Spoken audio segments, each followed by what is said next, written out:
Magandang umaga po sa ating lahat. Araw po ngayon ng Lunes. Andito naman po si Professor Tonton Contreras sa isa na namang edisyon ng Usapang Politika dito sa Facebook Live at sa YouTube. Pag-usapan natin ang kritisismo at demokrasya. Alam mo, nito mga huling araw, nababasa natin ang mga maiinit na pagtatalo, mga pagpuna tungkol sa mga gawain ng ilang mga politiko, lalong-lalo na sa Vice President Sara Duterte, gawa ng kanyang Confidential Intelligence Fund. Nasa ngayon, sa lower house, ay binawi na. Bagamat hindi pa natin alam kung sa final budget talaga man namang mawawalan siya sapagkat ang Senado wala pang sinasabi at alam naman natin na ang budget kailangang aprobahan ng Senado at ng House of Representatives. So pwede magkaroon pa ng ibang direksyon ang budget. Ang hindi natin pag-uusapan sa ngayon ng Confidential Intelligence Fund. Ang pag-uusapan natin sa ngayon yung mga lumalabas na mga sinasabi ng mga defenders at loyalists ni Vice President Duterte na demolition job ang ginagawa sa kanya. At ito ay dahil sa mga criticism laban sa kanyang mga ginagawa o sa mga ginawa niya lalo na noong 2022 nung may nilipat na 125 million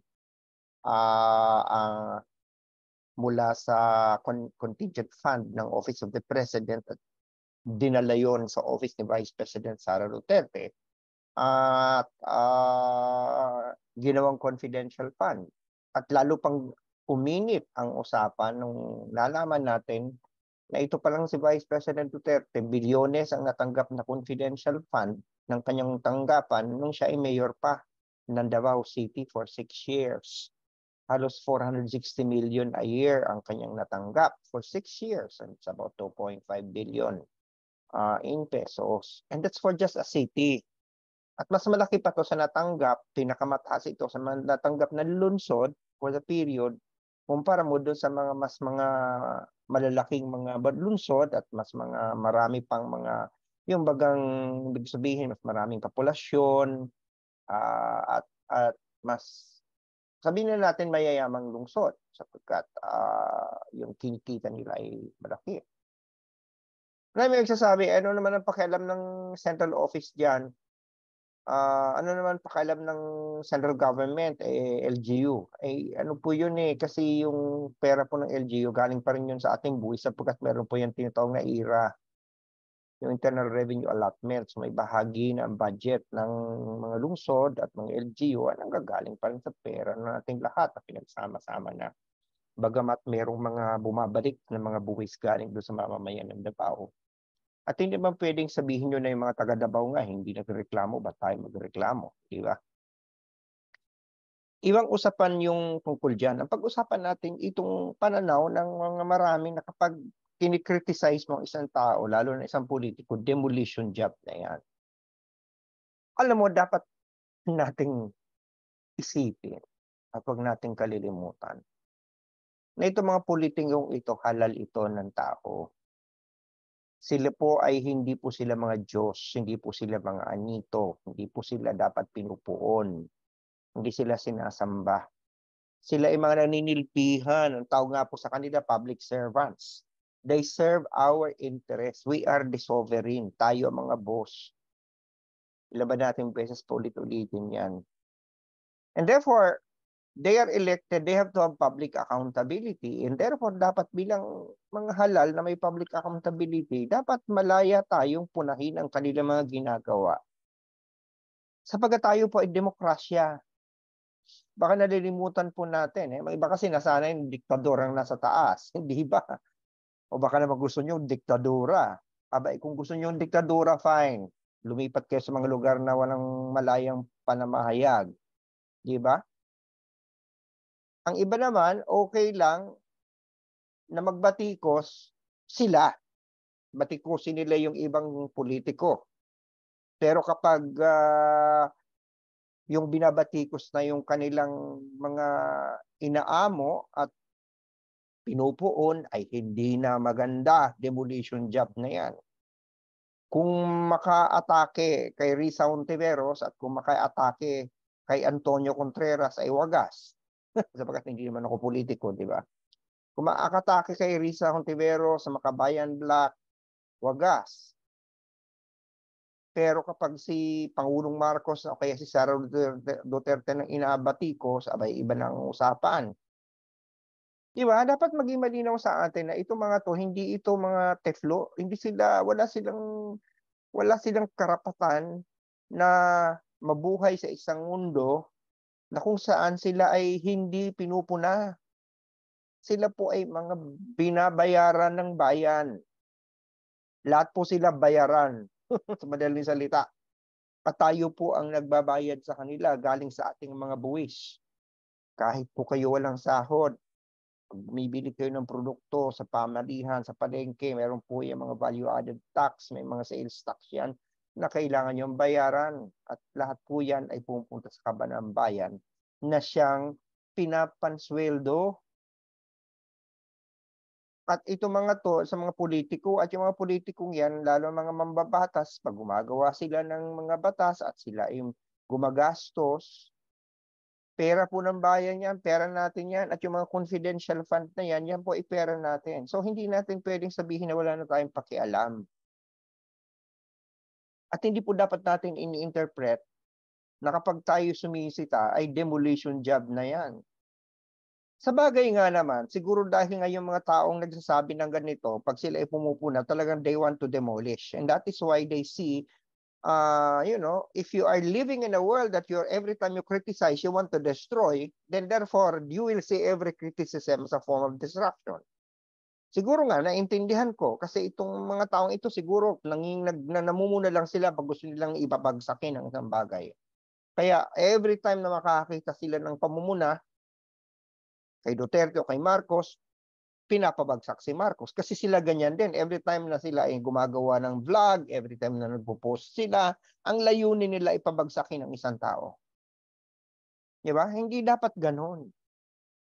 You could not equate in a democracy, you do not easily equate criticism to a desire to obstruct, a desire to destroy, a desire to take down, an intent to demolish. Hindi po ganon. Kapagkat bahagi po ng demokrasya natin, ang isa sa mga elemento ng demokrasya, ang kalayaang magsalita. Alam nyo, gitil na gitil kayo na pigilan ang mga taong magsalita. Pero kayo naman tong panay ng salita din. At darating ang panahon, kayo po ay hindi na nasa posisyon ang inyong mga inaamot, pinupuon. Hindi naman forever yung mga yan, di ba? Yan po, gulong ng palad ng politika eh. Darating ang panahon na kayo naman ang kailangang pumuna kung sino man yung presidente dahil hindi nyo gusto. O ganun din ba ang mangyayari sa inyo? Gusto nyo ba na sa pagbusalan ng bibig nyo? Gusto bang sabihin na demolition job ang ginagawa nyo? Baka naman kaya ganun talaga. Talagang demolition job ang ginagawa nyo. Well, at saka yung punto na every time na may magmamumuna, sasabing bayaran yan. Parang nasanay na kayo kasi na kumilos dahil na bawat buka ng bibig nyo may bayad. Kaya lahat ng tao na nagsasalita, naggagawa ng vlog, katulad ko ay bayaran. Kailangan ko pa bang bayaran para isagawa ang karapatan ko? I don't have to get paid to express myself because first of all, wala naman akong gastos dito kundi sa internet. Pangalawa, may trabaho po ako na full-time.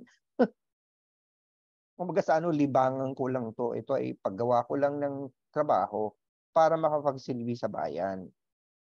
Dahil yan po sinabi sa akin ng UP. Di pa po tayo tapos. Di ba? So yun yung point dapat na lagi natin iisipin sa ating mga sarili. We should not be thinking that every time that the politician that we prefer, on the first place, dapat hindi tayo nagsasamba ng politiko. Dapat wala tayong inaidolo. Wala tayong idolatry. Hindi naman po yan mga Diyos, hindi yan mga puon, hindi yan Santo Niño, hindi yan puon na sinasayawan. Hindi ba? Hindi yan Nazareno na tinatapunan ng bimpo. Di ba? Yung mga yan. Diyos ko, parang lumalabas para na kayong kulto.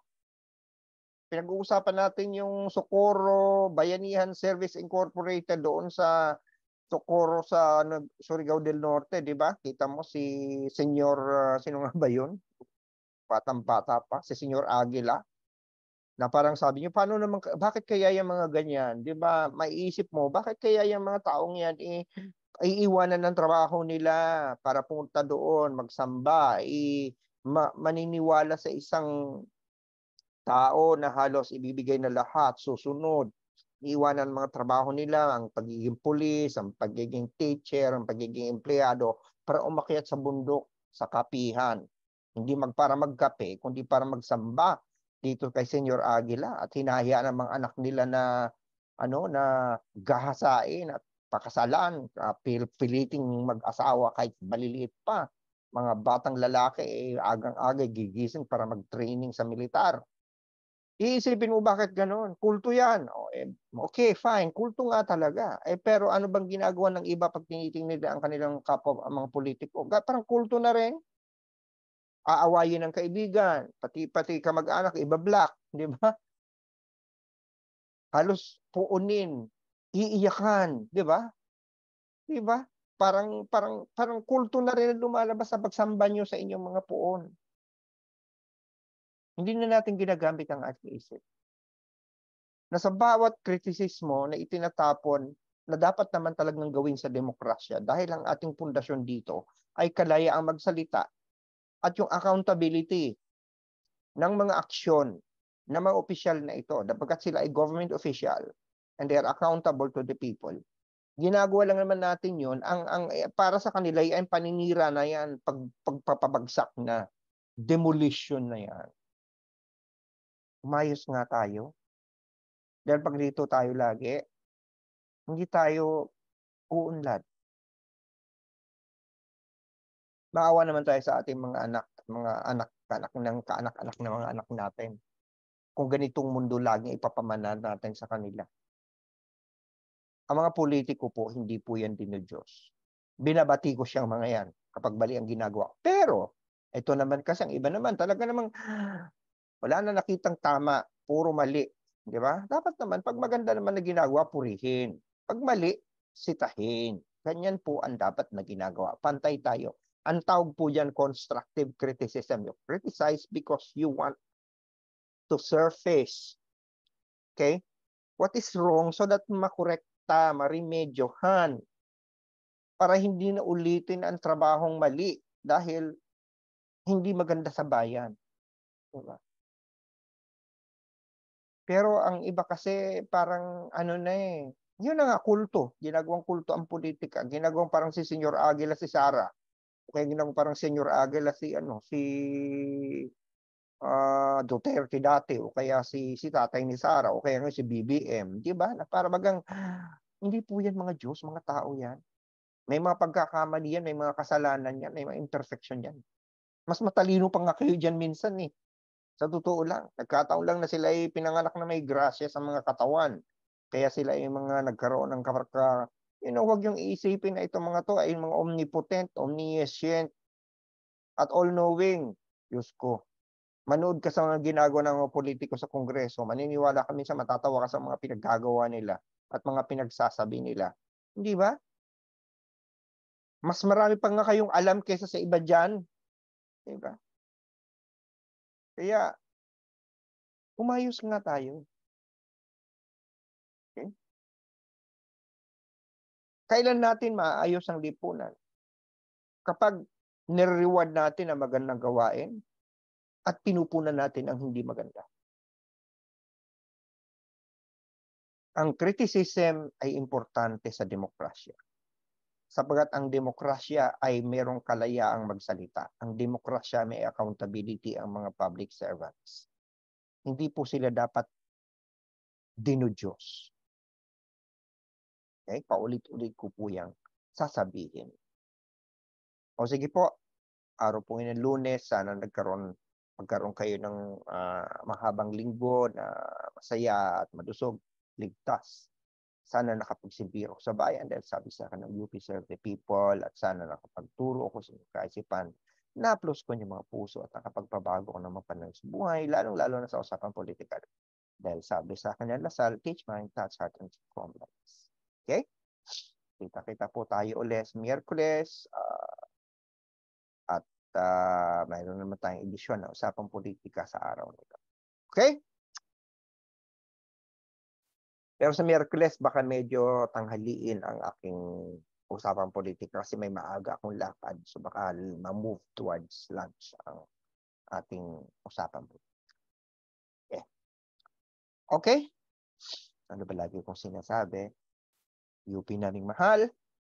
Animal Lasal. Magandang araw po sa ating lahat. See you Wednesday. Take care. Be safe.